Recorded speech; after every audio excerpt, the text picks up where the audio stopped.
네. 지난주까지 우리가 이거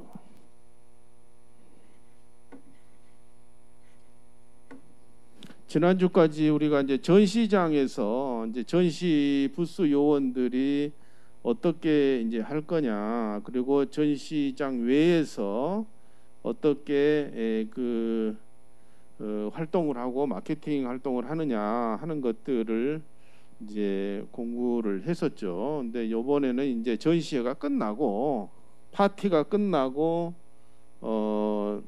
해야 될 일, 그거에 대해서 이제 공부를 해 보겠습니다.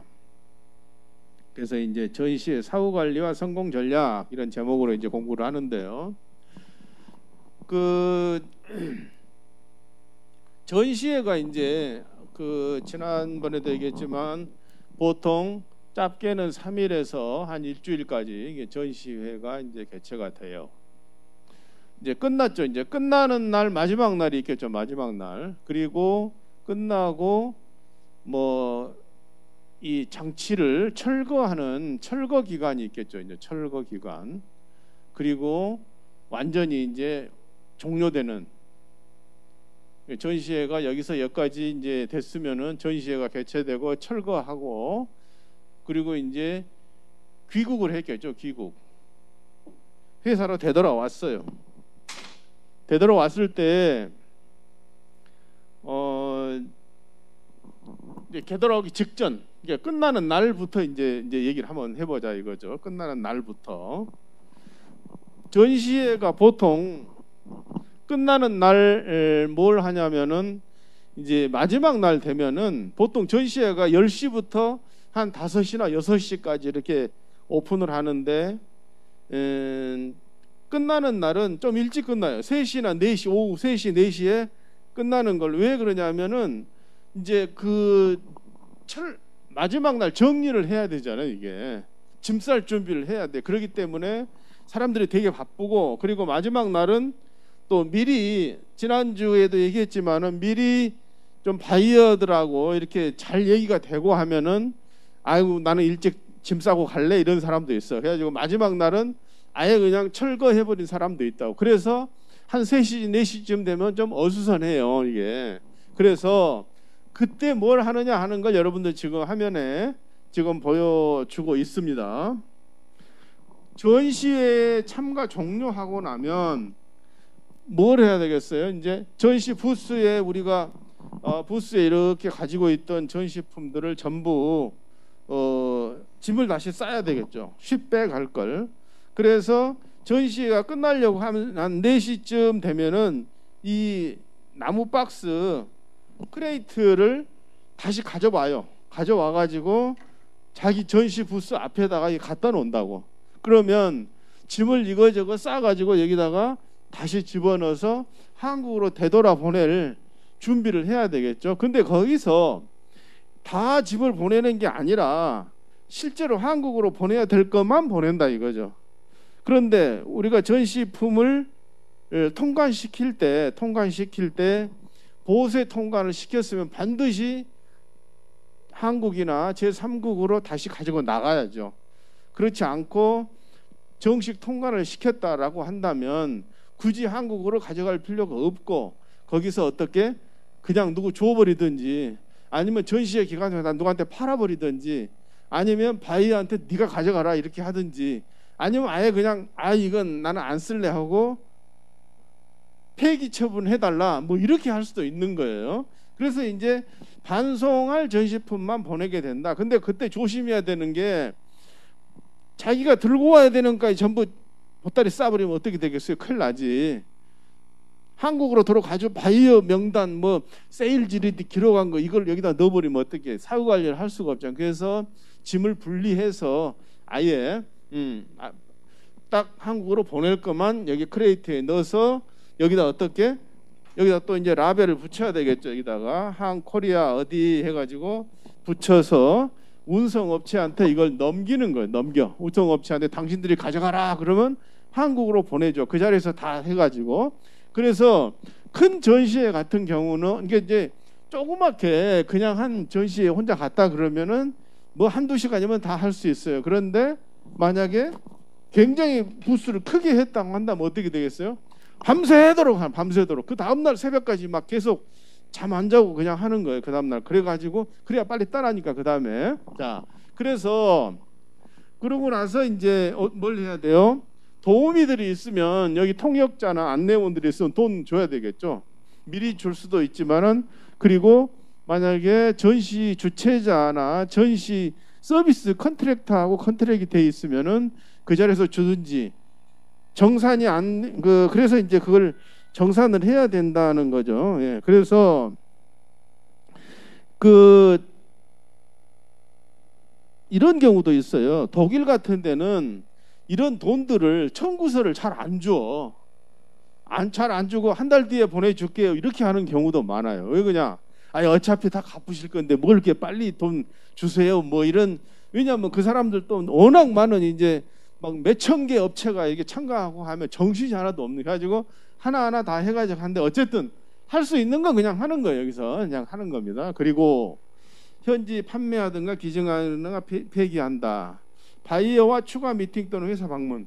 이때 마지막 날 보통 어떻게 하냐면 바이어하고 좋은 바이어가 있으면 정말 얘기를, 아니면 기존 바이어가 있으면 그 사람 만나가지고 우리 저녁에 얘기하자. 아니면 그 다음날 또 미팅을 할 수도 있는 거고요. 예. 아니면 바이어 회사에 가는 경우도 많아요.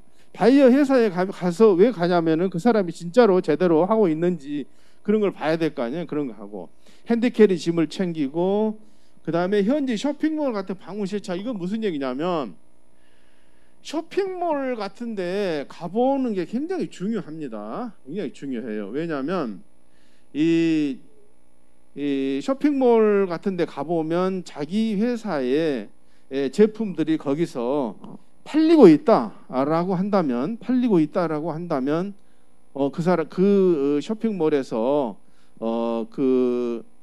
자기 제품이 얼마에 팔리고 있는지 그런 걸 한번 볼 수가 있지 않겠습니까? 그래서 내 제품이 지금 현지에서 얼마에 팔리고 있구나, 이런 걸 한번 볼 수 있다. 그러면은 바이어가 나한테 100달러에 가져가 가지고 여기서 뭐 500달러에 팔고 있구나, 이런 걸 알 수가 있는 거죠. 그런 일들을 이제 출발하기 전에 하는 거예요. 네.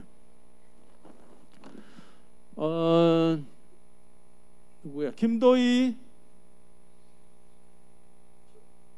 지금 화면에 뭐 보이나요?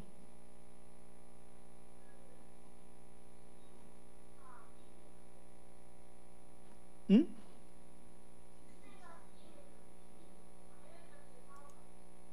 지금 근데 이게 보여요? 아니면 이게 보여? 이상한, 넘어가 봐. 이거 보여요? 전시회 참가 후 종료 후에 뭐 하느냐? 예, 그래요. 자, 이런 이제 것들을 우리가 하게 된다. 그래서 그러고 나서 이제 다 정리했어요. 그리고 이제 귀국을 하는 거지. 귀국하고 그 다음에 이게 이제 사후 관리를 어떻게 하느냐 하는 거 한번 보십시다. 이게 안 나와서 좀 저기 한데, 자, 그러면 사무실에 왔어요. 출근하면은 뭐 사장님이 고생했다 뭐 그렇게 얘기하겠죠. 근데 사무실 보통 이렇게 지금 며칠간 한 일주일 정도 전시회다 하면은 며칠간 한 10일 정도 출장 갔다 왔잖아요. 갔다 오면서 어떻게 돼 있겠어요? 사무실에 일이 그냥 잔뜩 쌓여가지고 엄청난 일이 밀려 있지. 정신이 하나도 없는 거야 이게. 그러게 하다 보면은 근데 또 전시회 때 지치고 해가지고 정말 뭐 더 이상 일하고 싶지가 않지. 그렇게 되면 어떻게 돼? 하루 이틀 지나가고 3일 지나가 버리면 나중에 어떻게 되죠? 사후 관리를 못하게 된다 이 말이에요. 그래서 여기에 사후 관리가 중요하다는 게 여기다 그래서 써놓은 거예요 이게. 그래서 아무리 바쁘더라도 갔다 오자마자 출근하자마자 바이어들한테 전부 그냥 한번 쫙 이메일 한번 보내는 거지. 이렇게. 지난번에 이번에 우리 부스에 와줘서 고맙다, 이렇게 한번 일단 보내놓는 거예요. 그리고 귀하가 요청한 이런 사항에 대해서는 곧 해서 회신을 해주겠노라, 이렇게 해야 된다 이거예요. 아무 말 없이 뭐 일주일 열흘 지나면 어떻게 되겠어요? 바이어가 이 회사는 우리 회사에 관심이 없다라고 생각을 해버린다 이 말이에요. 그 말이 그 말이에요. 그리고 이제 다른 직원들하고 같이 앉아서 평가 회의를 하면서 뭘 하느냐? 바이어를 이제 추려내야지. 소위 우리가 뭐라고 말을 많이 쓰냐면 업계에서는 진성 바이어란 얘기를 많이 써요. 진성 바이어. 그러니까 바이어가 실제로 우리 물건을 구매할 가능성이 높은 진짜 그리고 실제로 구매하고 있는 사람 그리고 우리 제품을 실제로 하고 있는 사람들을 진성 바이어란 얘기를 진짜 바이어다 이 말이에요. 진짜 바이어. 그 사람들을 우선적으로 골라내 가지고 그 사람들이 전시회 기간 동안에 했던 얘기들을 뭐 샘플을 보내달라 한다든지 뭘 견적을 내달라 한다든지 뭐 얘기했을 거 아니에요. 그걸 빨리 그걸 조치를 할 준비를 해야 된다는 얘기예요. 실제로 구매 의사가 가진 사람들. 그 다음에는 뭐겠어요? 그 다음에는 아직 지금 그 구매할 주문을 낼 준비는 아직 안 됐는데 조만간 얼마 안 가서 이 사람이 곧 주문을 낼 가능성이 높다. 그게 B급입니다. B급. 예. 그러니까 진성 바이어는 A급이고 이미 지금 구매하고 있는 기존 바이어이거나 아니면 현장에서 실제로 그 주문을 내겠다고 한 사람들이 진성 바이어고 그다음에 지금 당장은 아니지만 하지만 굉장히 유망한 바이어들을 B급 정도로 구분을 할 수가 있겠다 이거죠. C급은 뭐냐?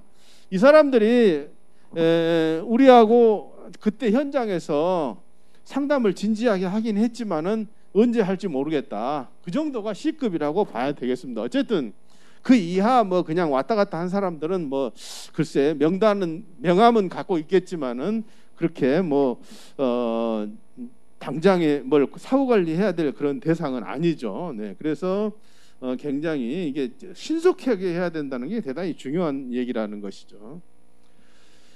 그래서 사후 관리 내용, 인콰이리 팔로우업이랑 여러분들이 이제 수출업체 여러분들이 취업을 해서 가게 되면은 제일 먼저 듣는 얘기가 그 인콰이리란 말을 가장 많이 영어로 들어요. 인콰이리가 뭐예요? 바이어가 우리 회사에 물어보는 거. 우리 뭐 어떻습니까? 견적 좀 내주세요. 뭐 그게 어때요? 뭐 얼마에 합니까? 최소 오다량이 얼마 이런 거 물어보는 게 이제 인콰이리고 그거에 대해서 팔로우업 이제 우리가 응답해 주는 거죠. 팔로우업이죠. 그러니까 진성 바이어나 유망 바이어들이 현장에서 얘기했던 내용, 요구했던 내용에 대해서 우리가 그거에 대해서 대응을 해준다. 그게 팔로우업이란 거예요. 네. 유망 고객들은 2주 내에 최소한 체를 해줘야 된다. 감사서한이라는 말이 여러분들 굉장히 좀 익숙해져야 돼요. 앞으로 해외 영업맨으로 영업 직원으로 여러분들이 활용하는 데는 이 감사서한이라는 거에 대해 상당히 잘 생각해야 되는데 땡큐레터라는 것이 꼭 회사에서만 쓰는 거 아니잖아요. 뭐 행사를 하고 났을 때 여러분들이 나중에 결혼하고 나서 온 사람들한테 뭐 고맙다고 인사장 보내잖아요. 그게 땡큐레터인 거예요. 그럴 때 땡큐레터도 두 가지로 좀 나눠 볼 수가 있어요. 일반적으로 이메일로 그냥 감사하다 이렇게 간단하게 하이 뭐 피터 뭐 해가지고 이렇게 간단하게 아주 고마워 이 정도 하는 게 있고 정식으로 공문으로 보낼 수도 있어요. 정식 공문이라는 건 뭐냐면 우리 회사에 뭐가 있죠?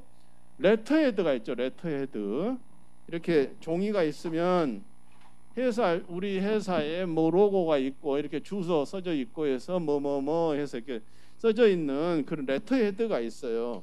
레터헤드에다가 여기다 정식으로 여기다가 누구 뭐 미스터 디어 누구 쓰고 그 다음에 이제 뭐 이렇게 뭐 쭉 써가는 하다가 yours 뭐 sincerely 하고 사인하는 이제 이렇게 하는 게 정식 레터죠.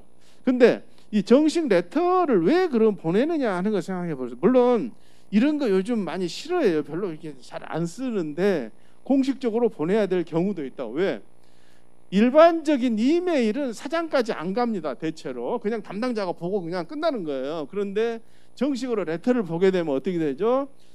공문으로 접수를 하는 거죠. 공문. 우리가 여러분들이 회사에 가서 공문 막 쓰는 거 쓰거든요. 근데 그 마찬가지로 이렇게 정식으로 쓰는 것을 쓰는 이유는 바로 어떤 공식적으로 공식 문서화하기 위해서 이런 얘기를 이렇게 할 수도 있고, 아니면 간단하게 이메일로 하는 두 가지가 있다는 거 여러분 알아주세요. 그리고 이제 그 결과 보고서를 쓰죠. 출장 결과 보고서. 먼저 출장 결과 보고서 쓰고 세부적인 것은 따로 이렇게 하고 그렇게도 해요.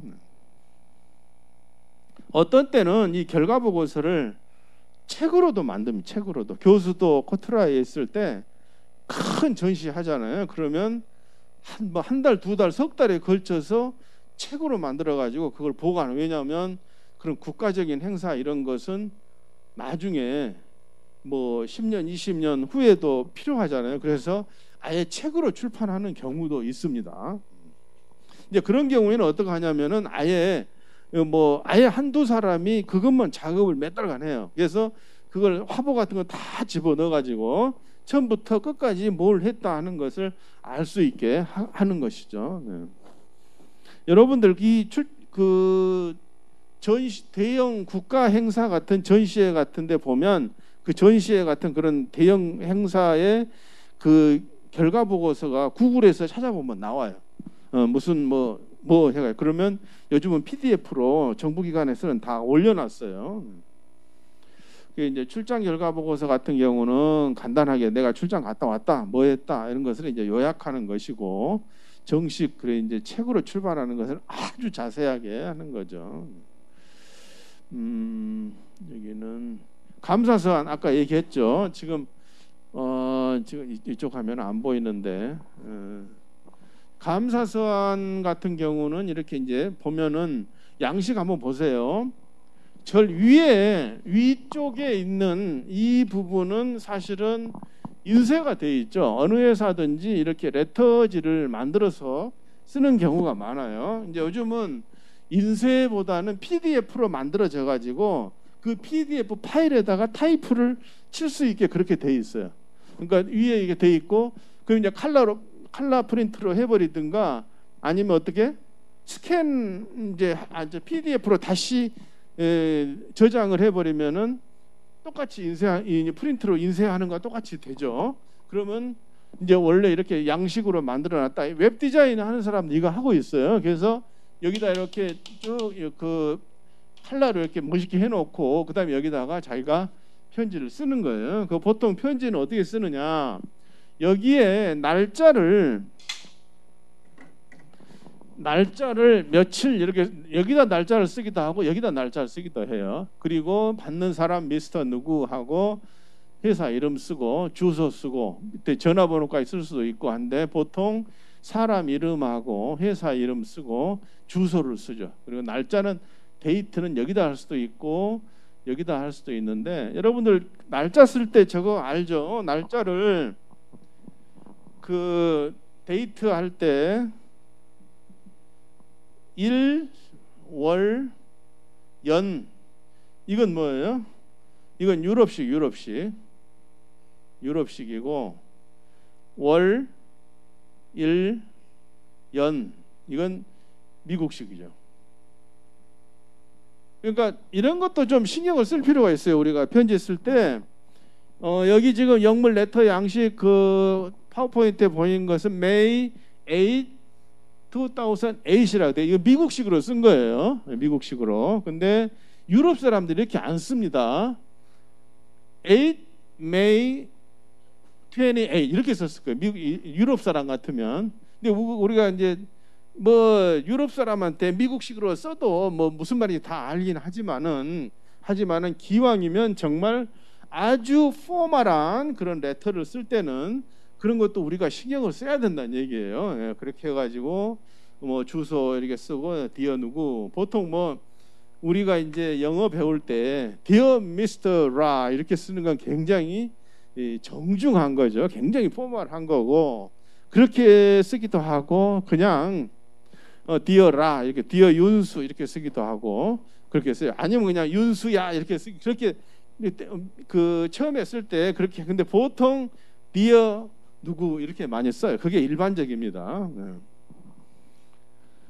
그래서 그 저기 국가의 문화적 특성에 따라 레터 작성의 성향이 다르다 그랬는데 그 말이 이제 그거예요. 어떤 사람들은 레터를 쓸 때도 굉장히 공식적으로 쓰는 나라도 있고 나라 사람들도 있고 아니면 어떤 사람들은 이 영문 레터를 쓸 때도 약간 캐주얼하게 그렇게 쓰는 나라도 있어요. 내가 독일에 근무해 보니까 독일 사람들은 굉장히 보수적으로 쓰는 경향이 있어요. 어떤 나라들은 미스터 라 이렇게 라윤수 미스터 성이 라시고 이름이 윤수면 디어 미스터 라 이렇게 미스터를 붙여서 쓰는 나라도 있고 어떤 나라는 디어 윤수 뭐 이렇게도 하기도 하고 문화에 따라 틀려요. 그래서 대충 그 사람들이 어떻게 편지 보내온 거 보면은 어떻게 쓰는구나 하는 것을 알 수가 있습니다. 네.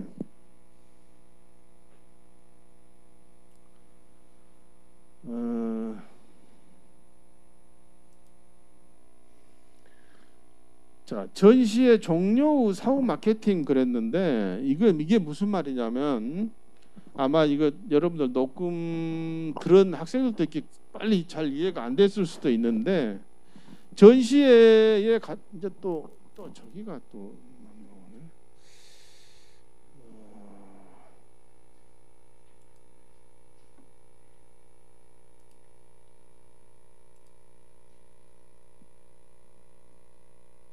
전시회에 갔다 오면은 이제 여러 가지 그 세일즈 리드 내지는 상담 일지를 가지고 올 거 아닙니까? 근데 중소기업 같으면 사실 사장님하고 해외 영업 담당 직원이 뭐 두세 사람밖에 없어요. 그러니까 뭐 그 사람이지. 그런데 좀 큰 중견기업으로 가면 어떻죠? 해외 영업 담당 직원하고 실제 수출을 핸들링하는 직원들이 다를 수가 있어요. 해외 영업 담당 직원은 여러분 같이 무역학과 나온 학생이 하지만 실제 기술적인 것은 여러분들 모르잖아요. 이게 그러면은 기술적인 것을 아는 엔지니어들하고 그러니까 해외 영업 담당인데 기술자들이 있다. 이 기술자들이 굉장히 대부분 여러분들이 회사에 가면 요즘은 그렇게 단순한 건 없어요. 대부분 어려운 거라고. 특히 제조업체로 가면 굉장히 기술적으로 복잡한 것들이죠. 그래서 그 엔지니어가 부스에 가서 직접 뭐 상담을 하고 왔더라도 모든 걸 다 알 수 없지. 그러면 가져와서 결국은 그게 기술적으로 가능한 건지 그런 걸 이제 같이 엔지니어들하고 같이 봐야 되는 거예요. 그래서 이것이 가능하냐 그런 걸 물어보고 가능하면은 가능하다라고 이제 우리가 답변을 해주고 또 어떻게 해서 그것을 다시 예를 들어서 그 스펙을 고친다든지 했을 때 얼마나 시간이 걸린다 그런 얘기들을 결론을 내 가지고 바이어한테 보내줘야 된다는 얘기죠. 그래서 바이어가 언제까지 주문할 수 있느냐, 언제까지 선적할 수 있느냐 그런 걸 물어보면 그에 답변을 해주기 위해서 그런 미팅이 필요하다. 성과 분석에 대해서 했습니다만은 이건 뭐 자세하게 할 내용은 아닌 것 같고요. 여러분들이 읽어보면 아는데 이제 나중에 회사에서 갔다 와서 이번 전시회가 도대체 성과가 있었느냐 하는 것을 어떻게 판단해 보느냐 하는 것들에 대한 얘기예요. 이게 그래서 여러 가지 사후 평가 회의 뭐 요즘은 저거 알아요, 여러분들? 디브리핑이라는 얘기 들어봐서 디브리핑이란 말이 있어요. 브리핑을 하는데 먼저 브리핑은 나중에 브리핑한다. 디브리핑. 전시회 같은데 실제 공식적으로 코트라 같은 데서는 그 디브리핑을 아예 공식 행사로 하는 경우를 봤어요. 그러니까 하노바 메세, 산업박람회라든지 CES라든지 갔다 오면 못 갔다 온 사람들도 많잖아요. 그러면 코트라가 주관해가지고 거기에 전시를 했던 그런 회사들을 초청해가지고 디브리핑을 하는 거예요. 이번에 뭐였다. 언론에서 하는 것은 굉장히 제한적이고 사실 기자들이 그 복잡한 얘기까지 잘 모르잖아요. 그냥 뭐 보도자료 그런 거 보고 내기 때문에 이제 그렇게도 하는데 지금 여기 성과 분석이란 것은 회사에서 어떻게 이제 얼마나 성과가 우리가 의도한 대로 그 성과가 있었느냐 하는 것을 보기 위해서 이런 이제 성과 분석이 있고 그러고 나서 이제 다음 연도에 계속 참가를 할 건지 말 건지 그런 것들을 이제 결정을 하게 되겠죠. 네. 그래서 성과 부진 요인 이건 넘어가겠습니다. 이건 그 녹화 강의에도 있기 때문에 이건 하지 않고 넘어가고요. 만족도 조사에 대해서 좀 얘기를 할게요. 만족도 조사는 이게 뭐 할 수도 있고 안 할 수도 있는데 조금 큰 회사들은 할 수가 있습니다. 전시 부스 요원들 대상으로 해볼 수도 있는 거고 고객들을 대상으로 해볼 수도 있어요. 전시 만족도 조사는 여러분들이 대학원에 가서 만약에 해외 이 무역 전시에 관련돼서 만약에 논문을 쓴다라고 하면은 이런 걸 많이 해요. 실제로 이런 논문들을 쓰신 분들이 많이 있고, 어떤 분들은 뭐 홍콩 전시에 가가지고 거기서 뭐 이렇게 설문조사 해가지고 사람들 만나서 뭐 100명, 200명 설문해가지고 뭐 한국관이 어떠냐, 뭐 이런 게 이제 물어볼 수 있잖아요. 그러면 그걸 가지고 석사, 박사 논문을 쓰시는 분들도 있어요. 그런데 여기서 지금 한번 보세요. 이쪽 오른편에 이거 한번 보세요.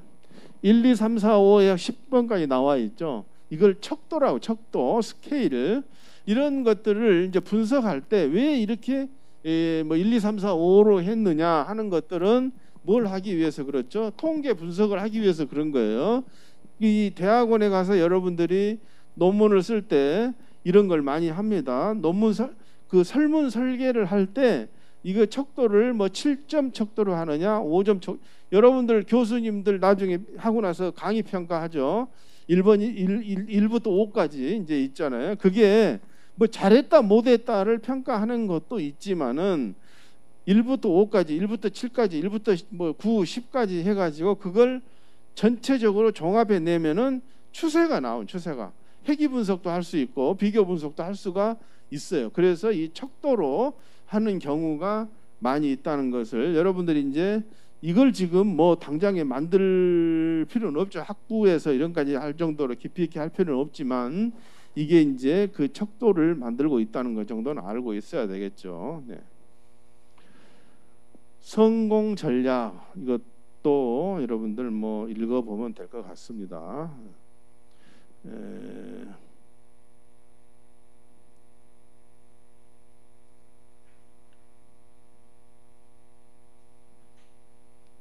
이 부분은 여러분들 좀 이제 강의가 필요한 부분이에요. 교수가 그 여러 이제 코트라에 근무하면서 많은 중소기업 사장님들을 많이 만나거든요. 사장님들을 만나는데 그 중소기업 수출업체 중소기업 사장님들의 그 기업 경영 내지는 수출 시장 그 관리에 대한 노하우들이 많이 다르세요. 어떤 사장님은 1년 내내 전시회만 다니시는 분도 있어. 그러니까 회사 경영은 뭐 직원들한테 맡겨놓고 자기는 계속 1년에 한 10번 이상씩 해외 전시회를 막 계속 참가를 해요. 그런 사장님도 교수가 만나본 적이 있는데 아니 왜 사장님은 회사 경영은 안 하고 맨 해외 전시회만 다니십니까? 했더니 자기가 뭐 한 20년 30년 회사 경영해 보니까 수출하는 데는 해외 전시회가 최고더라 그런 말씀을 하세요. 그런데 그러면 정말로 전시회가 그런 이제 그 효과가 있을까? 또 실제로 도움이 될까? 이런 생각도 할 수 있지만 정말 수출을 위주로 하는 그런 회사들은 분명히 전시회를 많이 나감으로써 세계 각국에 지금 여러분들 우리나라가 이제 뭐 6천억 달러 수출 이렇게 하고 하는데 웬만한 수출을 전문으로 하는 업체에 가면은 20개국, 30개국의 바이어 가지고 있는 회사들 많아요. 깜짝 놀랄 정도로 교수가 근무했던 충남 같은 데도 보면 수출을 이제 위주로 하시는, 뭐 국내 내수보다는 수출 위주로 하시는 회사 보면 뭐 한 3, 40개국에 막 수출하시는 회사들이 많이 있어요. 여러분들이 나중에 졸업하고 그런 수출업체 가서 근무해 보면 금방 알 수 있어요. 그렇게 이제 하는데, 그렇게 하면 어디서 그런 그 바이어를 만났느냐 이거죠. 결국은 해외 전시회에서 만난 바이어들을 대상으로 그렇게 영업을 하시는 분들이, 해외 영업을 잘 하시는 분들이 많더라 하는 걸 실제 교수가 목격했어요. 여기에서 거기 지금 나와 있는 1번, 2번 그게 바로 그런 얘기예요. 풍부한 대표자가 충분한 현장 경험을 갖고, 여러분들이 나중에 수출업체 창업할 수 있잖아요. 그래서 이런 것을 좀 참고할 필요가 있다. 네. 6번째 한번 보세요. 지금 규격 인증에 대해서 다른 지금 뭐 과목에서 또 배웠는지 모르겠습니다만은, 해외 수출하는 데는 규격 인증이 필수적이죠. 여러분들 이제 아마존 같은 데 들어가 보면 브랜드 등록도 있고 뭐 무슨 인증 등록, 이런 뭐 특허 등록 이런 게 쭉 나오는데, 처음에 창업하면 그런 부분을 굉장히 셋업하는데 시간과 돈이 많이 들어요. 근데 다행인 것은 창업자들한테는 우리 정부에서 또 지방 정부에서 많이 지원을 해줍니다. 그래가지고 그런 이제 브랜드 등록이나 특허 등록을 할 수 있게 지원을 하는데, 특히 기술 제품이라고 한다면 우리나라 이제 현재 수출되는 그런 제품들이 기술적인 경쟁력이 없는 거 아예 수출 안 돼. 다 중국에서 다 하고 있죠. 그래서 이런 규격 인증을 어떻게 획득하느냐 하는 것들도 이제 거기에 투자를 많이 했다라는 그런 얘기예요. 그리고 이제 뭐 출장도 많이 다니시고 그렇게 했다는 거죠. 요즘은 그런 것도 있어요. 우리 여러분들 내 강의 듣는 학생들 중에도 여학생들이 많이 있는데, 이제 예를 들어서 교수 같이 이렇게 나이가 많은 이제 사장님이라고 한다면, 수출하고 이제 평생 이렇게 20년, 30년 수출업체를 운영하신 분들은 전 세계 바이어들을 다 이제 그 회사 가지고 있잖아요. 그런데 그걸 나는 이제 그만 나이 들었으니까 그만한 그런 사장님들은 별로 없어.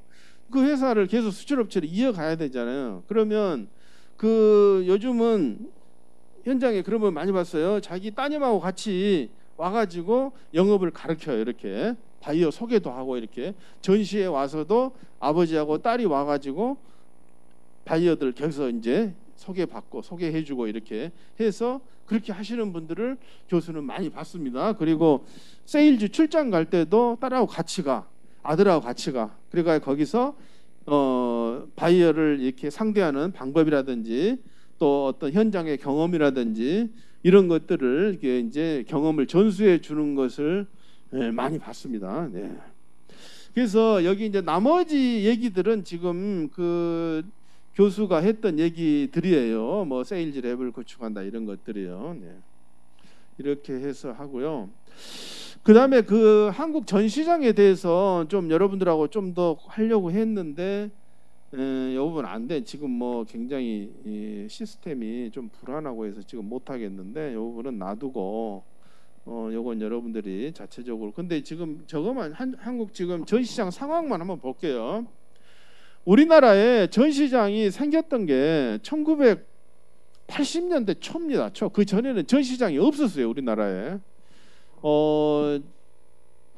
코트라가 1962년에 생겼는데, 그때 무역협회도 그때 있었어요. 있기는 그때 조금 했겠죠. 우리나라 무역이 얼마 안 되니까. 그때는 전시회를 어디서 했느냐, 여기 구로 디지털 산단 있지, 거기 그냥 허벌판에 이게 구디 그거 만들기 전에 그 땅 벌판에서 전시하고 그랬다고.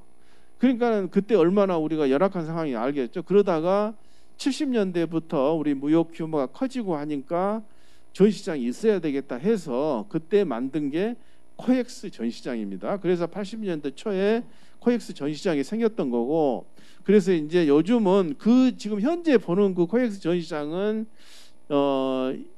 2000년 1990년대 후반에 완전히 새로 지은 거예요. 지금 옛날 건 전혀 다른 겁니다.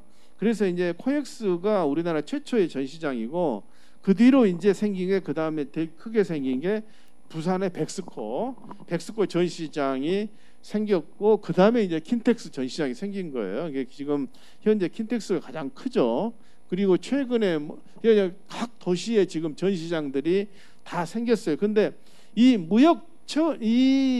전시장들의 용도는 무역 전시장이에요. 기본 가장 프라이머리 퍼포스가 이제 무역 전시를 하기 위해서 이 전시장을 지어 놓은 건데 실제는 이 전시장의 역할이 교수가 1주차에 얘기했던 마이스 산업의 가장 큰 인프라란 말이에요. 이게 예를 들어서 이런 거예요. 우리가 뭐 지난번에 저거 봤죠. 뭐 중국의 큰 뭐 회사에서 4천 몇백 명을 뭐 인천 송도에서 파티를 했다 그러면 비가 오면 어떻게 합니까? 실내에서 해야지.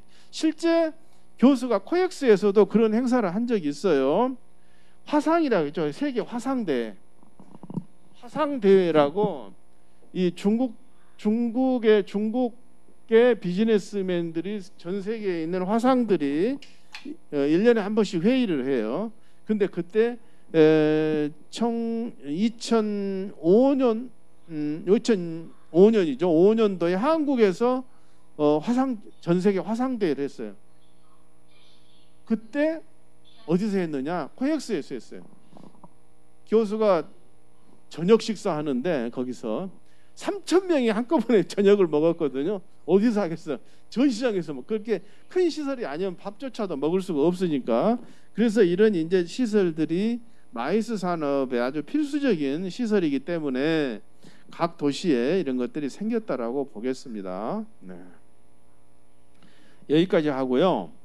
이제 프레젠테이션에 대해서 여러분들 좀 얘기를 할게요. 프레젠테이션을 왜 또 배웁니까라고 이제 얘기를 여러분들이 하겠지만 그 전시회를 하는데 뭐가 있다고 그랬죠? 전시회에 그 플레이어들이 누가 있다고 그랬어요? 구성 요소들이 제일 처음에 전시회를 하라고 발주하는 사람이 있다고 그랬죠.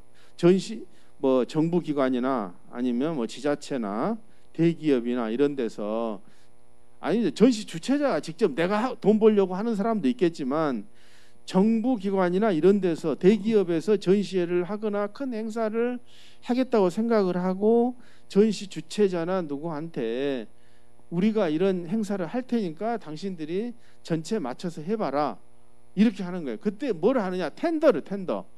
이거 이제 나중에 아마 3주차에 그 공부할 거예요. 입찰을 한단 말이에요. 프로포저를 받아. 그리고 이제 그럴 때 어떻게 해요? 전시 주최자는 그 발주하는 정부 기관이나 대기업이나 이때 가서 자기가 제안서를 설명을 해야 돼. 제안서를 이제 만들고 여러분들이 이번에 과제 낸 거 보니 굉장히 잘했어요.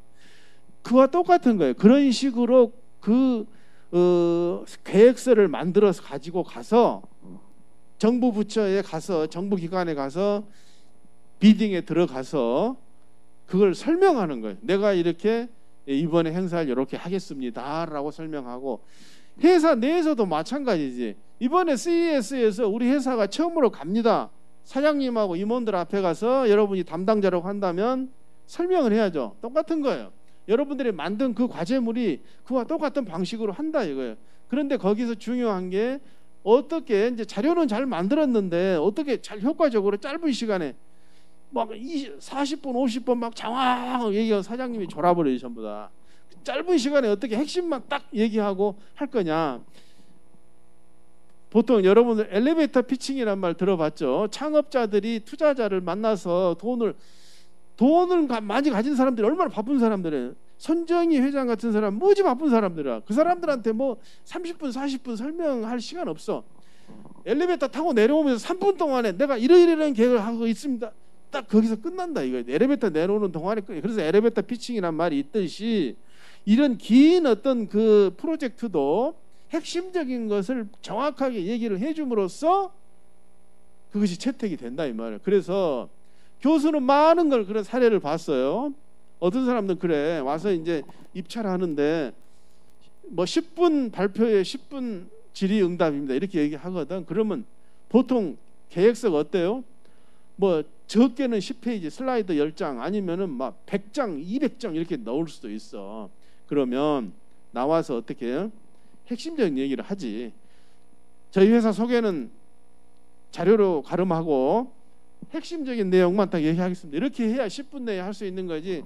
어떤 분들 보면 그래, 프레젠테이션 하러 나가고 자기 회사 소개만 그냥 뭐 한 5분간 하고 있어. 그럼 뭐 10분 다 지나가 버려. 뭐 나중에 뭘 얘기해? 안 되죠.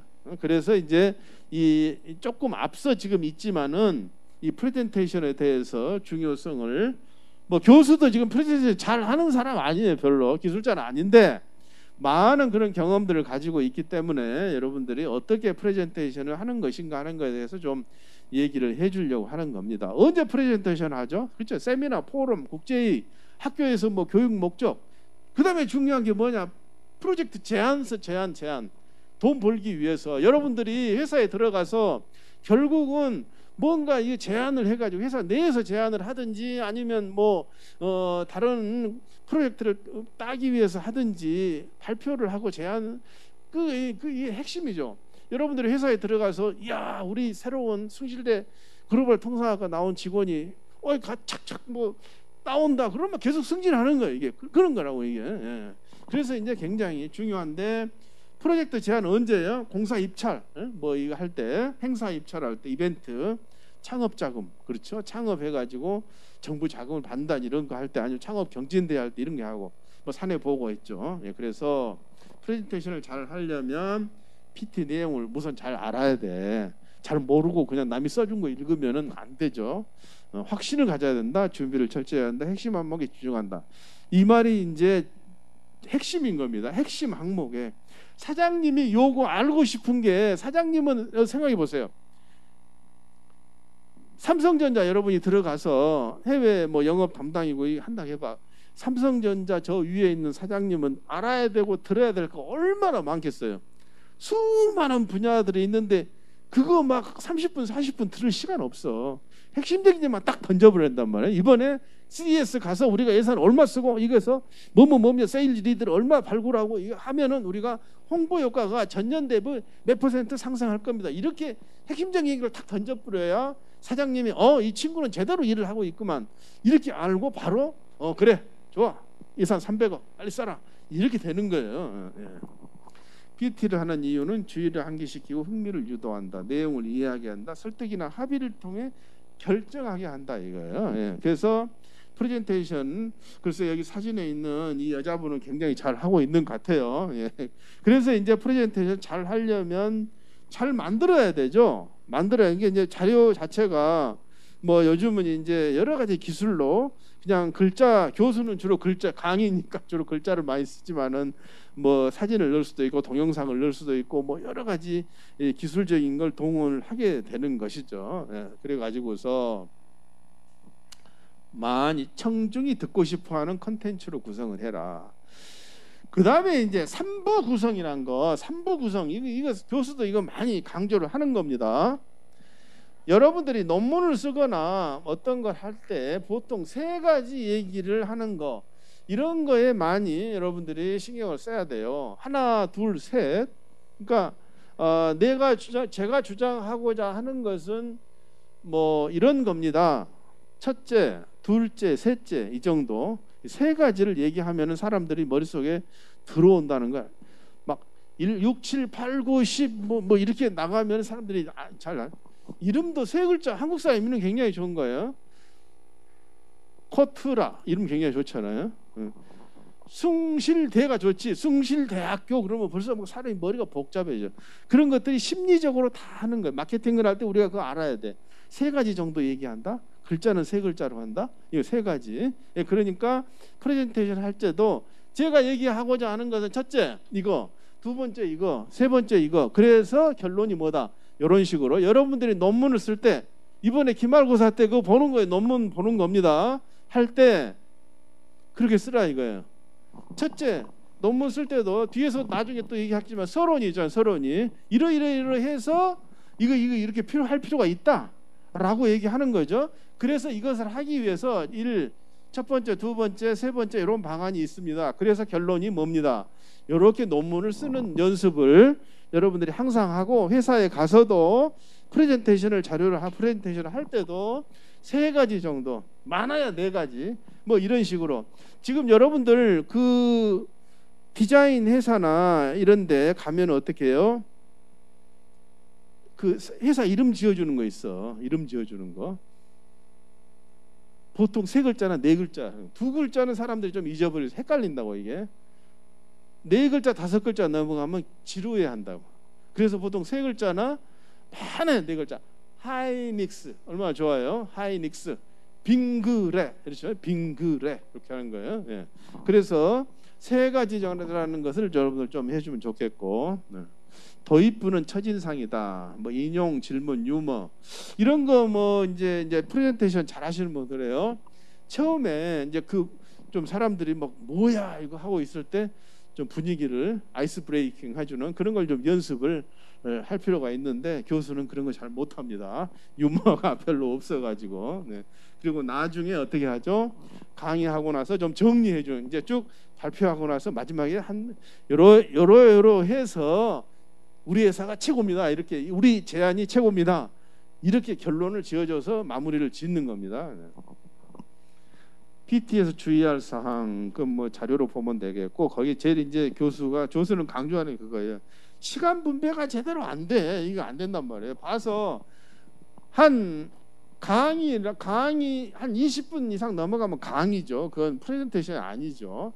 뭐 근데 강의가 아니고 한 10분, 5분 이렇게 간단하게 그 핵심을 얘기할 때는 시간 분배에 굉장히 신경 써. 아니 앞에 막 그 인생이란 무엇인가 뭐 그것만 한 절반 이상 해버리면 나중에 뭔 얘기를 해.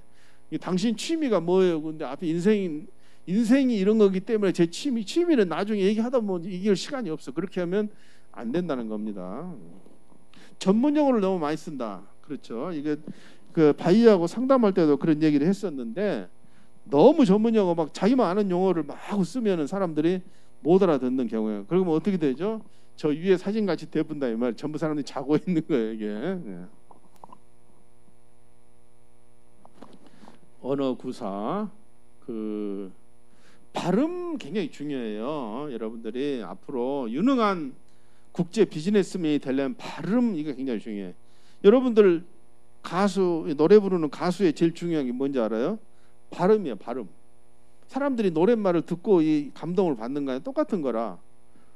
그래서 프레젠테이션 할 때도 사람들이 자기 얘기를 정확하게 이해할 수 있게 해주는 게 굉장히 중요하니까 발음 이런 게 발음을 또 너무 막 뭐 우리 대통령 각하께서 뭐 이렇게 하면 안 되나 이 말이지. 듣는 사람의 입장에서 방송할 때는 존칭어를 잘 안 써요.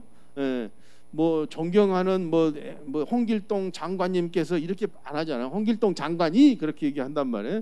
그런 것도 조심해야 되는 겁니다. 반드시 표준어를 쓸 필요는 없다. 뭐 꼭 그냥 엄청나게 공식적인 얘기를 안 해도 된다는 얘기예요. 조금 재밌게 뭐 사투리를 쓸 수도 있겠죠.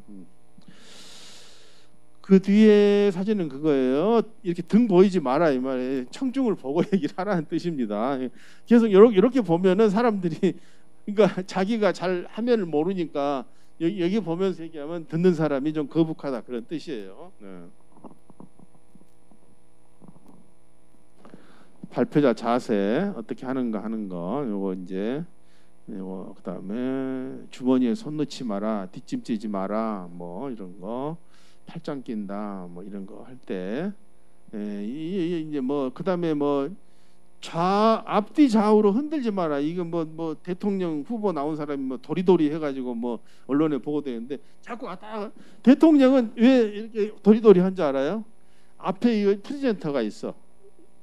대통령이 연설할 때는 앞을 보고 하기 위해서 앞에 화면에 이 똑같은 장면이 이렇게 나와요. 그러니까 여기보다 해요. 대통령이 할 때는 항상 그걸 하는데 일반적으로 프레젠테이션 그거 없잖아요. 그러니까 그냥 저희 거의 머릿속에 암기하고 있어야 되는 얘기죠. 이게 그렇다고 해서 막 이렇게 하면 안 된다. 사람들이 불안하다고 듣는 사람이. 기술적 실패 이건 교수가 얘기를 자주 생각하는 겁니다. 오늘 강의하기 전에 뭐였어요? 기술적 실패지. 그래 안 해요? 9시 전에 모든 게 다 준비돼 있어요. 그런데 우리 교직원들 근무 시간이 9시다 보니까 나는 저게 안 나올 줄은 꿈에서 생각 못했네. 어쨌든 오늘 아침 강의도 기술적 실패야. 이미 9시 전에 안 됐단 말이에요. 근데 실제로 그런 걸 이제 자기가 직접 이제 어떤 행사를 주관해서 세미나를 개최하거나 이런 게 할 수 있잖아요. 그런데 가서 보니까 이 마이크가 안 나오지 뭐 이렇게 되면 진짜 안 되는 거지 이게. 그 전날 충분히 다 리허설을 해보고 그렇다고 리허설을 너무 많이 해도 곤란해. 10번 리허설을 했는데 진짜 본행사 할 때 안 나와.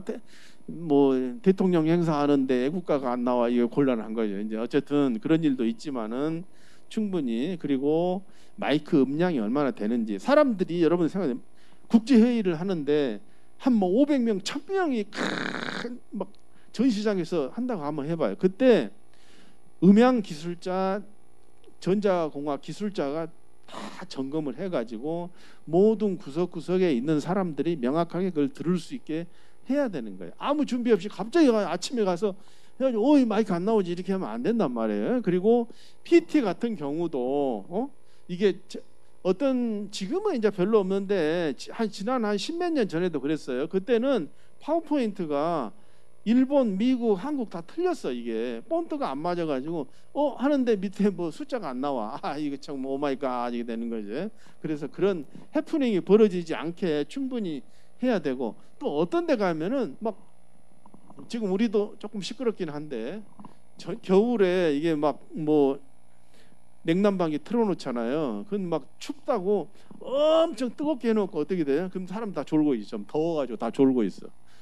너무 추워도 사람들이 안 되지만은 너무 덥게 해도 안 되고, 그리고 어떤 데 보면은 막 에어컨 소리가 막 왱왱왱왱 나가지고 뭐 이 사람들이 막 지겹지. 그 계속 들으면 어쨌든 그런 것도 신경을 많이 써야 된다는 얘기예요. 네. PT의 7계명 이건 교수가 어디 뭐 저기에서 어디 그 서치에서 본 거예요. 연습하라, 이야기꾼이 되라, 목소리를 조절하라. 그 말은 뭔 말이냐면 목소리를 좀 이렇게 저음으로 이렇게 할 수도 있고 아주 고음으로 할 수도 있잖아요. 적절하게 고음. 보통 이제 듣기 좋은 목소리는 약간 중음입니다. 중간에 이게 가야 된다는 얘기예요. 너무 교수는 지금 너무 많이 여러분들한테 막 얘기를 해버리지 이건 별로 안 좋은 거예요. 그러니까 이제 이건 강의니까 그렇지만 프레젠테이션 할 때는 너무 말을 많이 막 해가지고 막 얘기를 뭐 무지무지 어려운 얘기 막 쓰면서 하면은 사람들이 막 지겨워가지고 못 듣죠. 그래서 너무 많이 전달하지 말라. 대화식으로 하라. 눈을 맞추라. 눈을 맞춰야 돼. 듣는 사람하고 이렇게 눈을 맞추라는 거. 그리고 10, 20, 30 슬라이드는 10개로 20분 동안에 30번투로 하라. 교수 글자는 좀 작아요. 보통 교수는 한 16번투 정도 하는데 크게 하려면 30번투 정도 이렇게 하라고 되어 있습니다. 그리고 이제 줌으로 또 하다 보면 그래요.